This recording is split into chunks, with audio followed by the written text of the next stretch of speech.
Well, welcome to the fourth year of the Poetry of Healing show. And as you can see, I have Bishop Keith Clark, my pastor, my friend, my spiritual leader here with us, as I have every year that I've begun a season. So, welcome, Bishop Clark. Hey, how are you, Dr. Van? I am great, and you know you're my lucky charm. You know that. So, as we begin this fourth season with just joy and so much that has happened over the years, today we're going to talk about forgiveness and just explore it in a different way. We did it the first season. I don't know if you remember. That's how Mhm, we started. But I think it's perfect because we're in the season of Thanksgiving. We're going to be entering the season of peace. And mhm, so forgiveness is, we can't talk enough about it. But before mhm. we begin, I'm going to ask you and our viewers just to kind of center. And I usually do a variety of things, but today it's the first episode of the fourth season. I'm going to return to heart math. And so that is a practice where we use our heart to breathe, and it helps us to be in the present moment. Because right now, viewers, there's nowhere else you need to be, I'm hoping, and that you can be present with us. So I invite you to lower your gaze or close your eyes, and you're going to breathe deeply and slowly through your nose, and then you're going to exhale through your mouth. Okay. And I'll just help you, guide you along the way. So when you take the next breath in, you're going to imagine that your heart in your left chest is breathing. So it's going to expand when you breathe in. And then when you breathe out, it's going to contract. You're going to breathe out through your mouth. Okay. Just a couple more breaths. Breathe in through your nose and have that beautiful heart of yours expand. Hold it and then breathe out. And your heart is getting smaller. And one more time, breathe in through your nose and your heart expands. And this time, think about someone or something that you need to forgive. Okay. And then just blow out and surround that person, place, or thing with light. Okay. So if you're just joining us, viewers, this is the first episode of the fourth season of the Poetry of Healing. And I just thank you for the support over the years. And I have as my guest, as I've had for every season opener, my bishop, pastor, Bishop Keith L. Clark. So again, welcome, Bishop. And we're just going to drop into the conversation about forgiveness, or the practice of forgiving others. And we can start out by saying, why do we need to talk about forgiveness? What prompts this need to forgive others? What do you say, Well, Bishop? well, first of all, Mhm. Dr. Van, thank you so much for allowing me to come on and to be a part of what you are doing, not only by way of this podcast, but just in your everyday life, always trying to enlighten and enrich the lives of others. So I'm grateful to God to be a part of this and honored to be your pastor. Mhm. Uh, when we talk about this issue of forgiveness and speaking as a man of faith, to me, when I study the life of Christ, there is no other time in the life of any individual that they're being more Christ-like than the time when they're forgiving. Mhm. Nothing else shows a Christ-like attitude. Nothing shows, and we know Christ is love. Nothing shows love Nothing shows compassion and concern like forgiveness. So to me, I think forgiveness is a part of the core of who we are as human beings. Now, it's oftentimes not exercised, but it definitely is there. And I think when we do it, we really show love. Oh, you just summed that up so beautifully. It's part of being human. And Yeah. so as human, we have human relationships Hmm. and we have traumas. We have big traumas, we Hmm. have little traumas, and Hmm. those are the things that cause us to um, really begs us to forgive. So today we're not going to talk about the big traumas. We're only together less than an hour, so we're not going to go there. But there are little traumas that Hmm. happen in our lives where people betray us Hmm. or disappoint us in some way. And so I'm Hmm. thinking about a few, like, you're always too busy to talk to me. Okay, so it may Hmm. be a spouse saying it, or a Hmm. child saying that to you, or you saying it to someone else and feeling that way. Um, Hmm. if you share something with someone and they say, "Oh, I don't believe you," that's painful, right? Hmm. Because you've shared, you've made yourself vulnerable, and this Hmm. person is saying, I don't believe you. And someone lied to you. Okay. Hmm. Uh, you were somewhere, you thought they were going to be somewhere on Saturday night and they were somewhere else. So you Hmm. thought they were going to be at work and they were somewhere else. So these little traumas are the ones that make us have to uh, think about and work on Hmm. being forgiving. So, um, Bishop, when we talk about forgiveness, I words that come to my mind also are betrayal, Hmm. wrongdoing. Hmm. Bless you, Bishop, Thank um, you. and things like that. So let's start with um, why. What happens if we don't forgive? What happens to us? That's a great question because many people have chosen not to forgive because they don't understand who forgiveness really benefits. Mhm. Forgiveness is always for the person who's been offended, not the offender. We have a tendency to feel that way because we think that if I forgive them, then I'm letting them off. Or if I forgive them, there's no retribution. If I forgive them, there's no uh, vindication, right? And the truth of the matter is, forgiveness is not for them, it's for me, it's for you. And the reason why is because forgiveness at its core is to say that I'm not going to retaliate, I'm not going to avenge, I am not going to do to you what you've done to me. I'm letting that go. And when we do that, then we free ourselves. You really can't live productive and you're walking around trying to avenge or hoping somebody gets what they got coming to them. Mhm. That's not a good, that's not a healthy way to live. It consumes your time. And here's the crazy thing about it. Well, I shouldn't say crazy, but here's the real challenging, foolish thing about it. Let me say it that way. Mhm. Is oftentimes the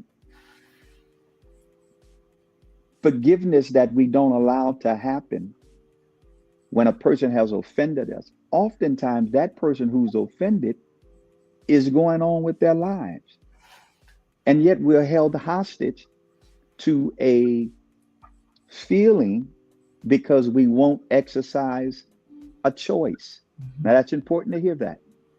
Forgiveness is holding on, unforgiveness allows you to hold on to a feeling because you won't exercise a choice, because forgiveness is a choice. Mhm. Bishop, you're preaching.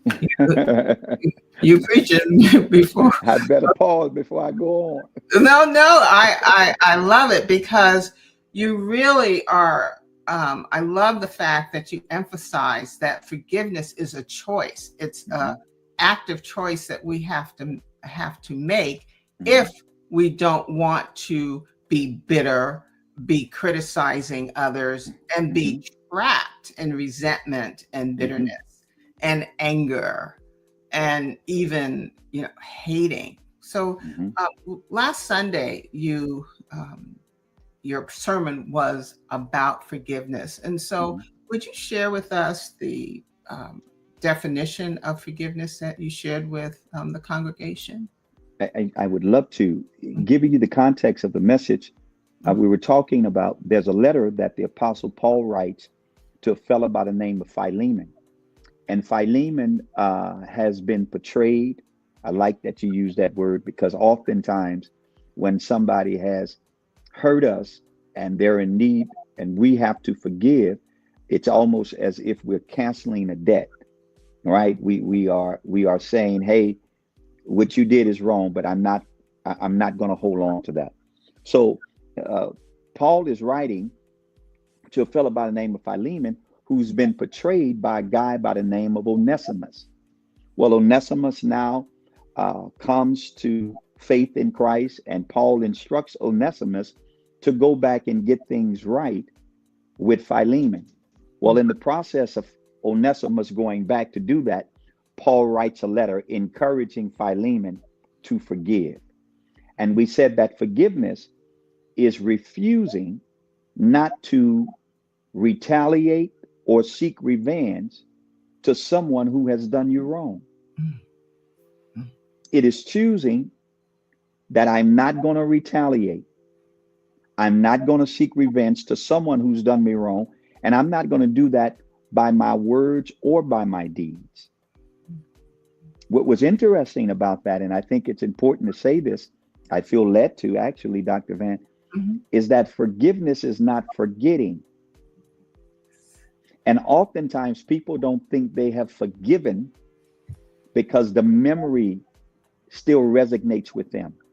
Listen, memory is a part of the human experience, it's a part of our brain's function to remember. It's not the memory that's bad, it's the event or the act that was bad. When I learn to forgive, when I choose to not retaliate, when the feeling emerges, it doesn't mean I haven't forgiven, but it shows that I've forgiven because now this feeling does not control me. Because I could say to that feeling, you're right, but I chose to forgive. Oh, yeah. Oh, and you're bringing up a really well, all your points are right on, but this this one is that you how can I say the trauma or the need to forgive or whatever situation caused this need to forgive is with you Mhm. forever because the Yes, person's name may be said. yes, You have a memory, like you said, that comes to you, and you get yeah. feeling again. Um, Hmm. it, you may go someplace where you both have been, and the memory comes back. So the relationship, even though you may cut it off with this Hmm. person who hurt you, you're still connected because it's a human experience, and all these things can be triggers, can Hmm. be reminders. Hmm. And let's this. Oh, I love this. So, when someone is in an unforgiving state, Hmm. or yeah, in an unforgiving state, what kind of it's not only the mind that's affected, right, Bishop? Hmm. Hmm. Body gets Hmm. affected. The pain in your heart, right? Hmm. Hmm. The Hmm. emptiness. Hmm. Sometimes I think about I'm a little I want to say I'm a young adult in forgiveness. I'm not I'm not mature adult, but I'm a young adult in forgiveness, right? And every time I think about something, Mm-hmm. Um, that really hurts. My heart actually hurts. I can feel my whole chest Mm-hmm. hurt. When you think about something that has hurt you, what Mm-hmm. kind of feelings do you get, or what sensations come to you? Well, let me. I think I feel a ray of emotions when I think about something that's happened. You know, whether it's if I'm in a conversation and molestation comes up, and if the person who's sharing their experience, my mind goes back to what happened to me as a kid. Mhm. If I'm thinking about someone being let down or disappointed because they had high expectations for someone and that didn't pan out, and hearing that story brings up the disappointment that I've experienced in life and in pastoring people. I think it's important, though, to understand that this issue of being in an unforgiving state, or let's say choosing not to forgive, because that's what it is. I think a lot of times the mistake we make is that we allow our feelings to be dictators as opposed to what you're saying as indicators, Mhm. Mhm. right? My feeling tells me something is wrong, or my feeling tells me something is right. Mhm. But because I feel that it's wrong or I feel that it's right, I can't stop there because I need to deal with this from a mental perspective, Mhm. understanding, so that I can properly deal with my feelings. That's the crutch of, or not crutch, but that's the catalyst of emotional intelligence. And I tell people of faith who would say, well, that's emotional intelligence. I'm a Christian. No, you can't separate the two. Jesus taught this, allowing the truth you know to speak louder than the emotions you feel. Mm. Yes. That's emotional intelligence. That's allowing when emotions are high, logic is low. So merging, or rather the understanding, this is what I'm feeling, but now this is what I know. Let's take, for instance, someone who's lied to you Mhm. and that's hurt you. The trust is broken. Uh, if there's something as it relates to finance or something, that can be lost. Now I choose to forgive. What does that look like? Yes. I am not going to pay you back for what you've done to me. Meaning, I'm not going to badmouth you. I'm not going to destroy your character because of an episode I had with you. I could be justifiable in doing that, but I'm not going to do that because I choose to forgive. Now, that does not mean I put you right back where you were prior to the lie, because forgiveness, it's not only not forgetting, Doc, but here's an eye opener. Forgiveness is not instant restoration, Yes. right? Forgiveness opens the door for restoration to take place. Forgiveness opens the door for trust to be reestablished. But me choosing to not retaliate, me choosing not to seek revenge, me choosing not to treat you like you've treated me, Mhm. is me forgiving you. Now, sometimes the act that may have been done to me is beyond my hands as relates to the consequences. Somebody runs into your car. You can choose to forgive them and not run back into theirs.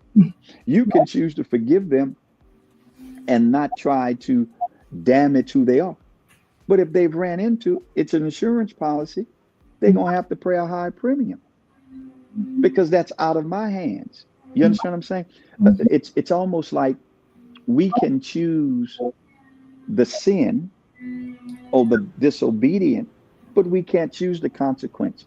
So my forgiving you is me not controlling, is me not having, it's not me saying I'm forgiving you and you won't have any consequence. Mhm. It's saying I'm forgiving you, meaning I'm not going to bother you no more in a manner that I could.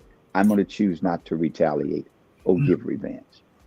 Oh, and just before we signed on, we were talking about if something happens that you feel is damage to you, Hmm. we have to remember that maybe it was all for the good, Hmm. right? Hmm. That this happened to open the door for something better to happen to you. So, Hmm. when you were telling the story about Phileas, is that Philemon. Philena? Hmm. I thought about Joseph and his Hmm. brothers. They Hmm. thrown him into the well, and then Hmm. they had to come back at him when the famine Hmm. came, and he showed forgiveness. That's exactly right. That's Yeah. exactly right. He did not do to them what he had power to do. Now, when you talk about where the strength lies, it is much stronger not to retaliate than it is to commit an offense. Somebody does you wrong, they've done all they, a fella throws a swing at you, he's hit his shot. Hmm. He's flexed his might. He's shown his power. He's done. Now, the person who he's fighting has now the power to retaliate.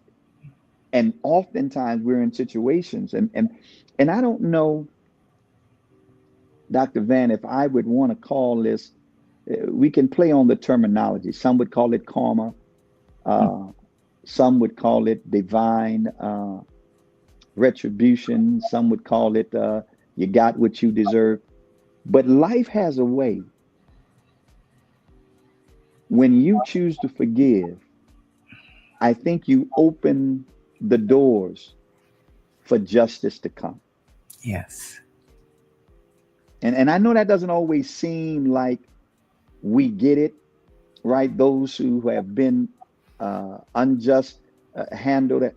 But I really believe that when we forgive, we open the doors for justice to come in ways that we may never know. Because, and I'm a man of faith, God does not have to show you how he deals with your enemies.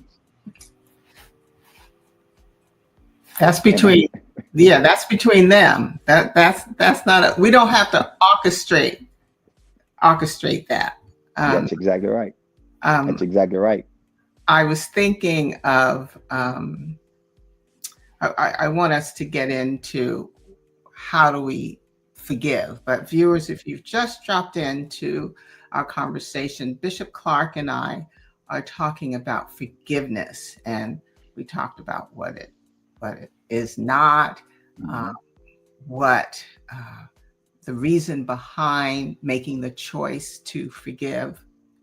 And Bishop, I did a little homework. Let me see if I can bring it up. All right. Looking at the, let me just get that. Looking All at right. meaning, the Greek word for forgive Uh-huh. with is aphiemi, Mm-hmm. and it means to let go or release. Mm-hmm. And so that's what you've been talking about. Mm-hmm. Mm-hmm. We need to, and it's not easy though, right? Mm-hmm. Mm-hmm. Not easy. So before we get into specifically some suggestions on how to forgive, can you talk about, well, I guess we're getting into it now, but can you talk about how to forgive the unforgivable, or what we believe to be an unforgivable act? Okay. Well, let's first of all deal. Let me state this: that forgiveness is a choice that has to be made every time the feeling emerges. Right? We put these things as love and forgiveness and kindness as if they are permanent or perpetual practices that we do all the time. No, it's every situation and it's every day, right? I can have a trigger, as you say, of something that happened in the past and choose not to let that go, choose not to release the anger, and choose not to uh, um, or take matters in my own hand and go after that. Well, now here I am dealing with something that I chose not to let go at that moment. That may be different next week. right? It's not a destination. It's a journey you experience. Forgiveness, loving, all of that. Relationships are different. So when we talk about uh, how forgiveness starts or what it looks like, I think it's a perpetual practice we have. The other piece of that is the unforgivable sin. Now, the scriptures teach uh, that when the Holy Spirit who has come will testify of Christ, meaning he would share through men and women the gospel of Jesus Christ, which is a message of forgiveness. When Jesus speaks, there's a sin, unpardonable sin. He talks about rejecting the message of forgiveness. So here's what he's literally saying. If forgiveness is being offered and you choose to reject the forgiveness that's being offered, then there is no forgiveness. So the unforgivable sin that Jesus speaks of is the rejection of the message of the gospel that the Holy Spirit shares through the hearts and minds of believers, both through our witness as well as through our walk. Now, when we come down to personal sins that we think are unforgivable, I think it depends on the individual and how deep that hurt is. Here's what I say to that person who feels as though they're dealing with something that's unforgivable. Here's what can help you choose to forgive. That what they have done, what was said, and what you experienced has not stopped you. You are still alive. You survive. So forgiving does not dismiss the pain. It just makes it clear that the pain has not paralyzed you. If you're dealing with something now that you just seen is the most, and no one can denounce or belittle how you feel, it's real to you. But if you want to be free from that, choose to forgive for yourself.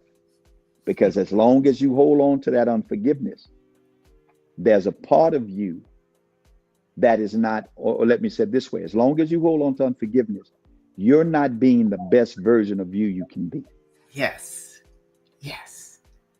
You know, that reminds me of a couple of things you said. And one is that it's a journey. So it's not one and done. So Yes. you have experienced a trauma, big or tiny. You have to go through the journey with each one.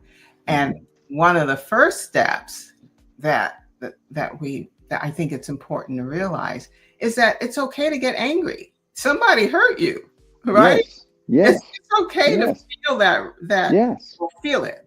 Yes. Rage. Yes. We're human, right? Yes. Yes.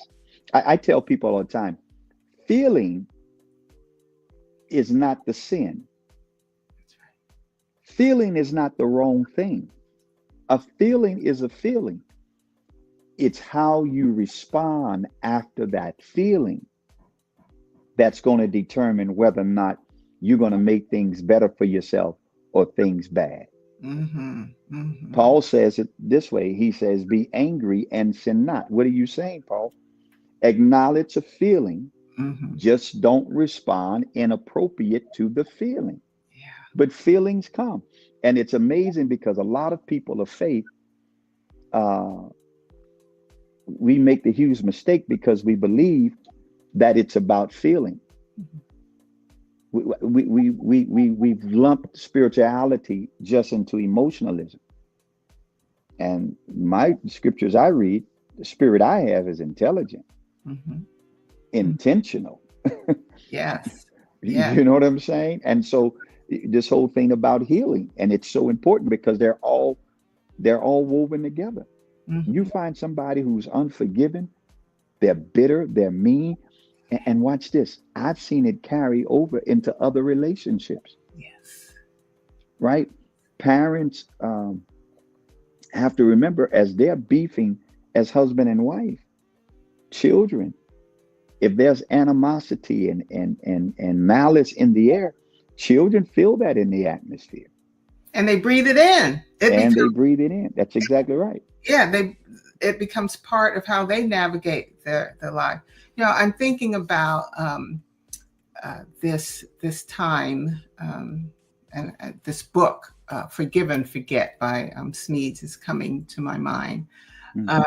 And there was a time, and I'm going to be very general because I don't want to out any family members, because it's a family thing, okay? Oh, Yeah, but well, family and money and court. That's that's how it goes. But years ago, I wasn't the person who was harmed, but someone very close to me in the family was harmed. It's a young person. Their father passed away prematurely and left an inheritance for them so that they could finish school and buy a house and you know, just benefit from his very hard work his whole life. And someone in the family was able to steal that inheritance. And so this case went on for almost 4 years. So it's back and forth to court. And although I didn't have to go, it was a young person and I wanted to support that person. And so, Bishop, after like the third visit to court, I mean, the anger is still in me. And so I found this book. It's called Forgive and Forget.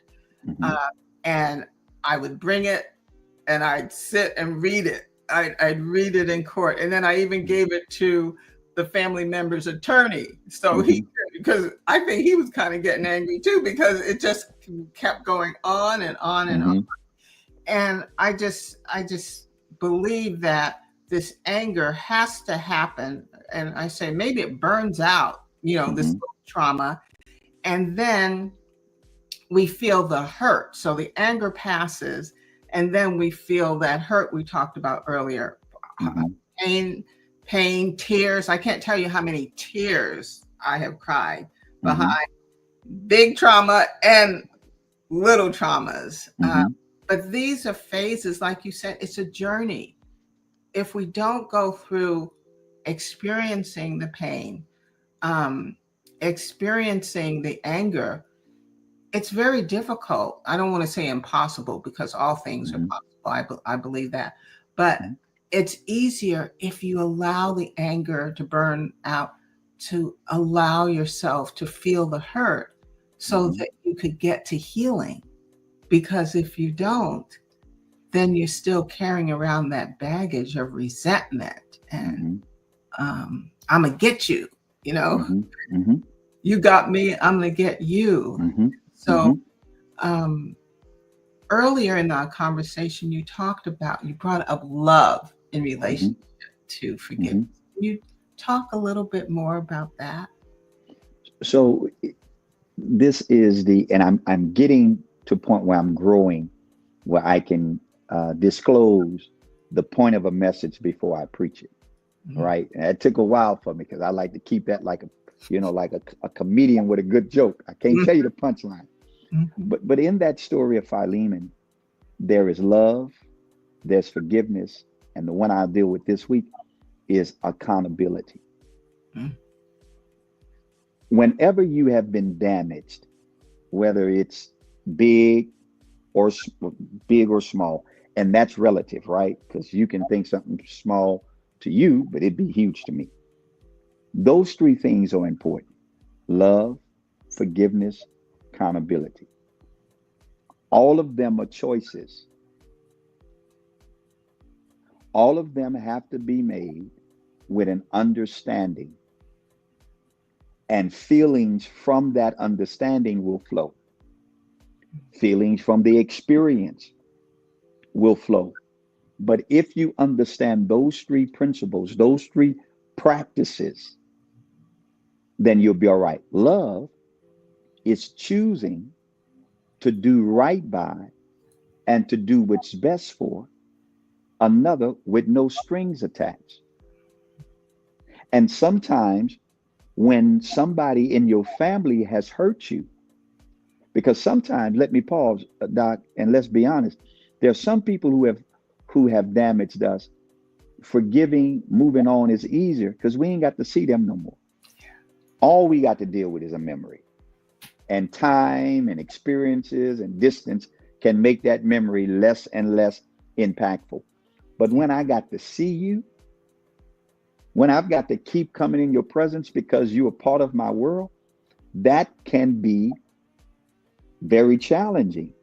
So, what I want to do to this person, I want to establish if I'm going to choose to love them. And even love is a choice. Yeah. I'm going to choose to love you, do what's best for you. What's best for you? What's best for you is that I forgive you. And my forgiveness is I'm going to release the anger that I have towards you in a manner and a way that doesn't cause me to damage or destroy you. Mm-hmm. I'm not going to demand you to give me something back that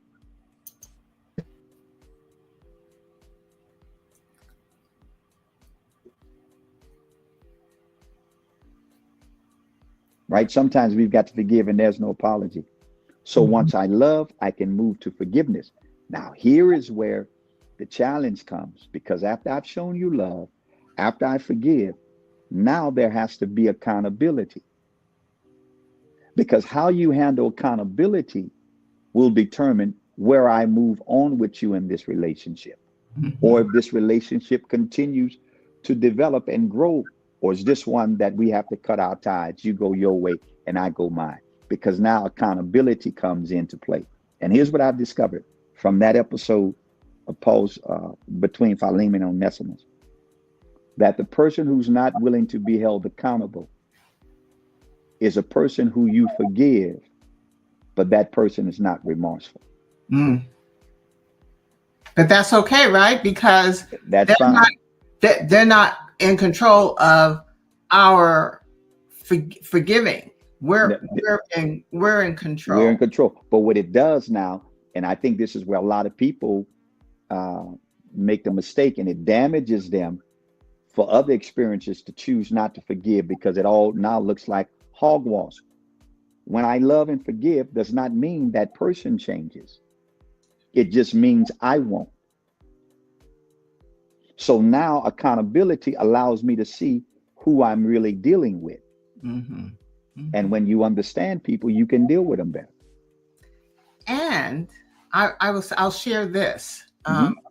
And I'm a really sensitive person, so these little tiny traumas kind of I have to deal with them every day. But one of the things I do in order to deal with them every day Hmm. is when I do my devotion and get on my knees every night. Mm. These are the words I say.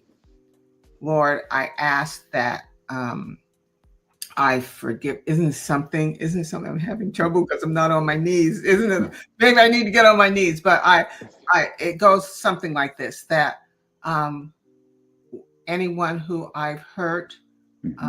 I ask that they forgive me, and anyone who's hurt me, Hmm. I forgive them. And this is Hmm. every single night, because you may not be consciously aware Hmm. that something has hurt you.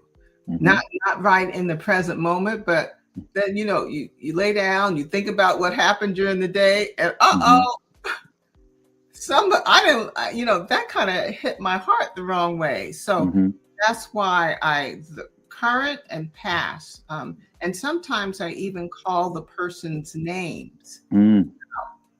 God, I forgive Hmm. so and so, and I am specific. I forgive so and so for doing X, Y, and Z. Hmm. And as you know, Bishop, there's been some big trauma lately, and you Hmm. asked me, you said, "How are you going to deal with this person going forward?" Hmm. And I said, Hmm. "I'm going to deal with them the same way that I Hmm. always have. Hmm. I'll never trust them again. Hmm. Hmm. I'm going to be kind. Hmm. and it has to be genuine because my face tells the whole story. So in my Hmm. heart, I have to forgive them. Hmm. I draw the line when it comes to business. Oh, I won't do business with them again. And I don't. And that's the adjustment. Yeah. That's the adjustment that we have to make. And I'm so glad that you shared that experience, because a lot of people are held to this belief that if I forgive you, we go back to where we were prior to the act. No, we do not. The relationship has changed. Mhm. There's so many passages of scripture that comes to mind to prove that point. Once there has been a breach in a relationship, there's a breach, and it may take time to restore that. It may take time to reconcile that. If that is something that needs to happen. I was talking to a preacher just before, well, yesterday, I was talking to a preacher, and today I was talking to a saint, and the situations were similar, but the answer was the same, and that is sometimes it's the end. There is no comma. Mhm. This happened. I forgive. I move on. You move on. You know, Paul says something interesting in his letter to the church at Rome, around chapter 12.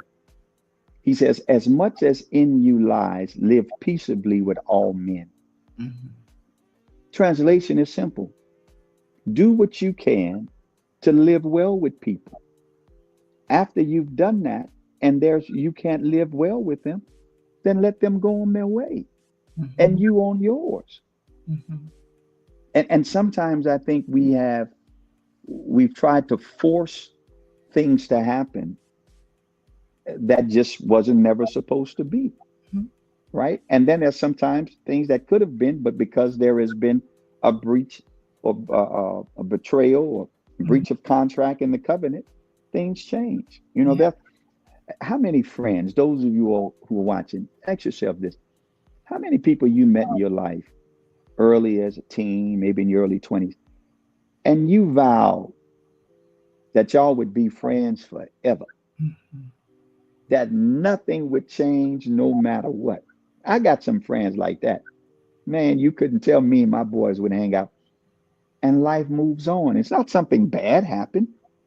It just time changes things. Mhm. Well, I think that's true not only just in distance, but I think that that happens in disciplines too, as it relates to the dynamic of relationships. And you bring up a very good point. There may be the distance, but don't hold on to the resentment. You know, That's exactly right. just watch. You know, you may not be communicating with the person or seeing the person ever, but when it's family, you got to work overtime There to. ain't no doubt about that. Yeah. Okay. Yeah. So, and we don't want to divorce family, and so Hmm. what I do. I just send, anytime a thought comes up about Hmm. the situation, whatever it might be, I Hmm. just have learned to say, I send blessings to that person right Hmm. now. Hmm. And that Hmm. changes my whole energy because Hmm. if I focused on what the situation was that caused the need for forgiveness, I get angry all over again. I start Hmm. hurting, and that you don't want to be in that cycle. Hmm. You want to be, you want to have peace. You want, and Bishop, you said this so many times. You still, if you're not forgiving, you're still sitting in the anger and the pain and Yeah. ruminating, and that person's gone on with their life. They may not even remember. So you got to forgive them for you. Yes, yes. Hmm. I Yeah. that is wonderful. Well, Bishop, you and I could talk all day. We could go on to Wow. uh, Boy, time go by yeah, fast. It's that. that's it. Oh. That's it. Oh But wow. I I know you have my book. I think you know my book better than I know my book. But viewers, as you know, my book is Regalia Healing, and it's really the core or the foundation of this how the show started 3 years ago. But I want to read as we close. I want to read um, the poem I wrote on forgiving, and then I'm going to ask you, viewers, after the show ends just spend a minute or two thinking about what you need Hmm. or who you need to forgive. And start with yourself, right? Okay. Hmm. So if you have the book, it starts on page 190, Hmm. and it's titled Forgiving. I'm forgiving my mom for the beatings. I'm forgiving my dad for the scheming. I'm forgiving my sister for believing misrepresentations. I'm forgiving associates for jealousy and violations. I'm forgiving past love interests for selfish games. I'm forgiving all who attempted to befriend me for fame. I'm forgiving myself for decades of allowing fear to isolate me and live austere. I'm forgiving my lack of self love and self care. I'm forgiving myself for my lack of vulnerability. I'm forgiving myself for avoiding transparency.